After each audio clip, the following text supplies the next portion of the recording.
छोटे से गांव में एक बूढ़ी माँ रहती थी, अकेली। उनका बेटा शहर में काम करता था और साल में बस 1 या 2 बार ही उनसे मिलने आ पाता था। उनकी आंखों की रोशनी कम हो रही थी, सुनने में भी दिक्कत थी, पर उनका दिल अभी भी बेटे के लौटने की उम्मीद में धड़कता था। एक दिन मार्केट से लौटते समय उन्हें सड़क पर एक जख्मी तोता मिला।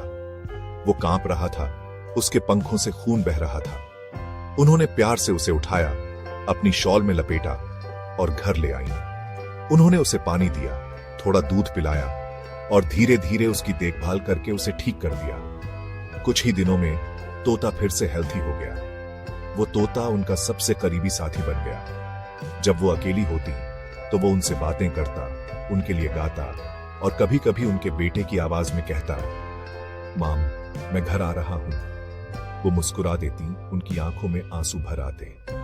वक्त गुजरता गया, उनका बेटा महीनों से मिलने नहीं आया था। न कोई कॉल्स, न कोई चिट्ठी, पर हर सुबह वो तोता कहता, माम, मैं घर आ रहा हूं। उन्हें उस आवाज में अपने बेटे का एहसास होता था। एक दिन वो बूढ़ी मां बहुत बीमार पड़ गई, बिस्तर से उठ नहीं पाती थी। उन्होंने तोते से धीरे से कहा, अगर मेरा बेटा आए तो उसे कहना, मां इंतजार कर रही थी। अगली सुबह वो शांति से गुजर गई। उनके चेहरे पर सुकून था। तोता चुपचाप बैठा रहा, उसकी आंखें नम थीं।